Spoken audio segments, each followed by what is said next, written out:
नमस्कार विद्यार्थी मित्रांनो, मी प्राध्यापक Ganesh Kolekar.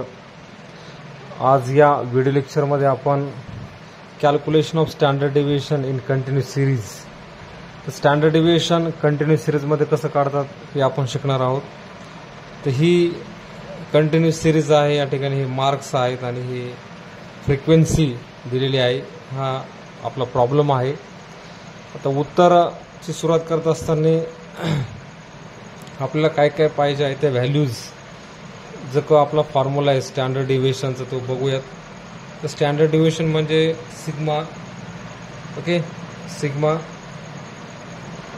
Is equal to, याचा फॉर्म्युला आहे स्टँडर्ड डेव्हिएशनचा summation f d x square upon n minus in bracket summation f d x upon n ठिकाणी स्क्वेअर, ओके, हे वर्गमुळामध्ये एफ डी एक्सचा वर्ग भागिले एन वजा कंसामध्ये एफ डी एक्स अपॉन भागिले एन त्याचा वर्ग, हा फॉर्म्युला आहे। तर अत्यंत सोपं या ठिकाणी बघू शकतो। आपल्याला काय काय पाहिजे, एफ डी एक्सचा वर्ग आणि एफ डी एक्स आणि एन हे एवढे व्हॅल्यूज आपल्याला पाहिजे। तर आता ते काढूयात आपण। तर सर्वप्रथम या ठिकाणी ही जी काही कंटिन्यूस सिरीज आहे त्या सिरीज आपल्याला मॉडिफाय करावं लागते। म्हणजे या ठिकाणी आपल्याला याचा मिडल व्हॅल्यू काढून घ्यावा लागतो। तर मिडल व्हॅल्यू म्हणजे अत्यंत सोपं की या ठिकाणी हे 0 अधिक 10 भागिले 2 असं करायचं। प्रत्येक 0 अधिक 10 म्हणजे 10, 10 भागिले 2 किती आले 5। तर आता हे एक असं करायचं काम नाही, सरळ आहे की या ठिकाणी हे 10च्या पटीत आहे, 10 आणि 10 20, तर हे आपण 10 10 वाढवायचं। 15 25 35 45, ठीक आहे, 55 65 75 85 आणि 95। म्हणजे सोपं आहे, जसं तुम्ही शेवट करून शकता की 90 आणि 100 190 190 भागिले 2 95 येतात, ठीक आहे। हे 10 वाढवलं। त्याच्यानंतर आता आपल्याला या ठिकाणी डी एक्स घ्यायचा असतो। तर डी एक्स आता पहा, ही आपली सिरीज होती समजा एक्स सिरीज, ती ही आपण ही मॉडिफाय केली या ठिकाणी। मग हे एक्स इकडे आलं तर ही डोक्यातून काढून टाकायची। मग डी एक्स आपण शक्यतो ह्या सिरीजमध्ये घ्यायचा मिडल मोस्ट व्हॅल्यू, समजा 45 घेतला, मग काय होणार एक्स मायनस डी एक्स। म्हणजे आता हे एक्स हा इकडे एक्स झाला, म्हणजे आता हे संपूर्ण एक एक व्हॅल्यूज ह्या 45 मधून डिडक्ट करायच्या। म्हणजे बघा 5 मधून म्हणजे मायनस 40, या ठिकाणी मायनस 30 मायनस 20 मायनस 10 0 10 20 30 40 अँड 50। तर हे असं येणार एक एक व्हॅल्यूज। 5 मधून 5 गेले वजा 40, 15 मधून 5 गेले वजा 30, 25 मायनस 45 वजा 20, 35 मायनस 45 वजा 10 आहे ना, 45 minus 50 0, 55 minus 45 plus 10 65 minus 45 plus 20 75 minus 45 30 and 85 minus 45 40 95 minus 45 here 50। तर हे असं सिस्टमॅटिक एक एक व्हॅल्यूज घेऊन आपल्याला करायचं आहे। चुकू द्यायचं नाही, एक जरी चुकलं आपलं व्हॅल्यू सगळं कॅल्क्युलेशन चुकू शकते बाकीचं।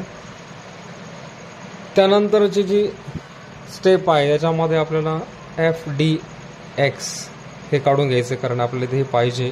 तर एफ डी एक्स म्हणजे काय, सिम्पल आहे, हे फ्रिक्वेन्सी आहे आणि हे डी एक्स आहे, याचं मल्टिप्लिकेशन गुणाकार करायचं। म्हणजे बघा, मग 2 गुणिले वजा 40 म्हणजे हे वजा 80, 6 गुणिले वजा 30 म्हणजे 6 3 18, ठीक आहे।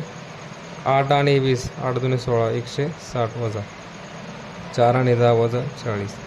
नेक्स्ट 3 इंटू 0 0, 9 इंटू 10 90, 8 इंटू 20 8 2 16 आहे 160, 3 आणि 3 3 90, 4 आणि 4 160, नेक्स्ट 7 आणि हे 50 350, ठीक आहे। तर आता याचे आपण करून घ्यावं टोटल, याला समेशन एफ डी एक्स असं म्हणायचं। सर्वप्रथम हे मायनस मायनसचं पाहायचं, त्याचं कॅल्क्युलेशन या ठिकाणी रफमध्ये लिहून घ्यायचं आपण। तर बघा 80 आणि हे 80, ठीक आहे। कॅल्क्युलेटर अत्यंत महत्त्वाचा घटक आहे। 80 प्लस 180 प्लस 160 प्लस आणि 40, तर हे झालं मायनस 460। तर हे रफमध्ये आपण लिहून घ्यायचे मायनस 460। आता प्लस पहा किती आहेत, 90 प्लस 160 प्लस 90. नेक्स्ट या ठिकाणी 160 या आणि लास्ट आहे 350. हे झाले 850. हे 850 म्हणजे हे प्लस आहेत. तर 850 आणि मग आता याच्यातून हे आपल्याला हे वजा 850 मायनस 460. ओके 460 हे झाले 390. तर 390 म्हणजे हे आपले आहे. ओके 390 ते आता ह्या प्लस येणार कारण मोठ्या संख्येपुढे पण प्लसचं चिन्ह आहे. 850 मधून 460 गेले मायनस प्लस मध्ये मायनस होत असते. हे झाले 390. 390 आता हे आपण या ठिकाणी लिहायचे 390. नेक्स्ट आपली स्टेप असणार आहे FDXचा वर्ग. ठीक आहे FDXचा वर्ग आपला करायचा आहे. म्हणजे काय करायचं या ठिकाणी आता DX आणि हे FDX याचा गुणाकार करायचा आहे. ओके तर पहा आता 40 गुणिले आणि हे 80 हे झाले 3200. नेक्स्ट 80 गुणिले 30 गुणिले 180 हे झाले 5400. नेक्स्ट 20 गुणिले 160 हे झाले 3200. नेक्स्ट हे 10 गुणिले 40 हे झाले 400. 0 गुणिले 0 90 हे 90 गुणिले 10 हे झाले 900. नेक्स्ट हे झाले 3200. नेक्स्ट हे झाले 2700 है ना. हे झाले 6400 आणि शेवटी या ठिकाणी 350 गुणिले 50 हे झाले 17500. ओके त्यानंतर याला म्हणायचं समेशन FDXचा वर्ग. आता हे संपूर्ण कॅल्क्युलेशन आपण करून घ्यायचे आहेत. 3200 प्लस 5400 प्लस पुन्हा 3200 चुकता कामा नाही 400 त्यानंतर 900 पुन्हा 3200 पुन्हा 2700 नेक्स्ट 6400 त्यानंतर 17500 हे झाले 42900. ठीक आहे 42900.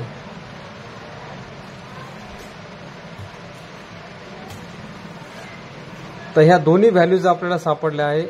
FDXचा स्क्वेअर हे आहे आणि हे FDX. ओके आता ह्या व्हॅल्यूज आपल्याला या फॉर्म्युल्यामध्ये मांडायच्या आहेत.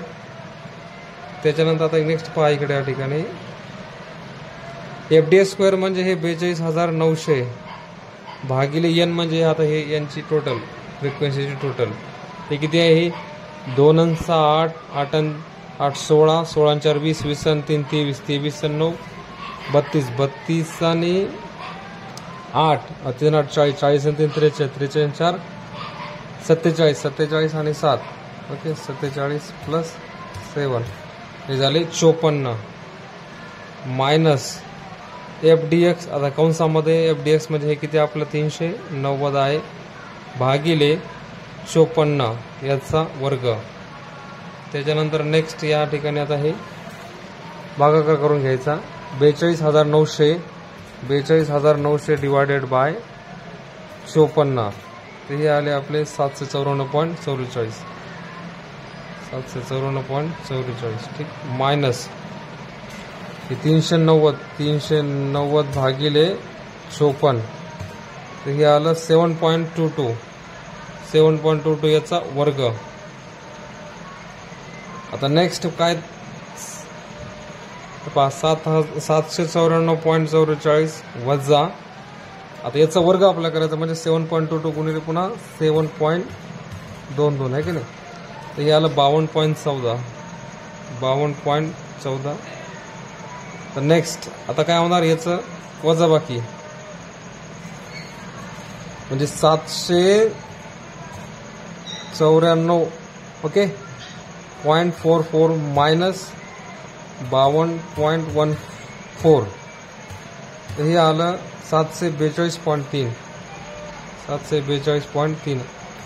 आता वर्गमुळात या ठिकाणी बघा, वर्गमुळात 742.3 याची किंमत जर काढायची असेल आपल्याला तर कॅल्क्युलेटरचा वापर करून बघा 742.3 असं प्रेस करायचं आणि हे वर्गमुळात चिन्ह या ठिकाणी प्रेस करायचं. तर हे आलं 27.24. तर हे आलं आपलं स्टँडर्ड डिव्हिएशन 27.24. ओके. नेक्स्ट आता याच्यामध्ये आपल्याला कोइफिशियंट काढायचा आहे. Coefficient of standard deviation, coefficient of sigma किंवा स्टँडर्ड डिव्हिएशन. याचा फॉर्म्युला आहे बघा, standard deviation upon a. Okay. तर आपल्याला स्टँडर्ड डिव्हिएशन याच्यामध्ये आपल्याला फक्त काय की स्टँडर्ड डिव्हिएशन माहित आहे, तर किती आपण ते काढलं या ठिकाणी 27.24. पण आपल्याला आता मीन माहिती नाही आहे. मग मीन काढण्यासाठी आपल्याला काय फॉर्म्युला आहे, mean a is equal to x plus summation f d x upon n. ठीक आहे. आता ह्या व्हॅल्यूज आपण सगळ्या काढलेल्या आहेत. या एक्स म्हणजे काय, हा डी एक्स हा किती 45 प्लस एफ डी एक्स किती या ठिकाणी 390 आणि एन म्हणजे हे 54 आहे. मग काय होणार 45 प्लस 390 भागिले 54 ऑलरेडी आपण काढलं 7.22. मग 42 प्लस 45 प्लस 7.22 हे झाले 45 ठिकाणी 45 प्लस 7.22 या ठिकाणी हे आले 52.22. हा झाला मीन. या ठिकाणी हा ठेवायचे व्हॅल्यूज आपण 52.22. तर पहा 27.24 डिवायडेड बाय 52.22 हे झालं आपलं कोइफिशियंट 0.52. ठीक आहे. तर अशा प्रकारे हे स्टँडर्ड डिव्हिएशन आणि याचं कोइफिशियंट म्हणजे हे 2 नंबरला आपण काढलं आणि हे 1 नंबरला. कंटिन्यूस सिरीजमध्ये स्टँडर्ड डिव्हिएशन आणि त्याचं कोइफिशियंट आपण शिकलो आहोत. थँक्यू.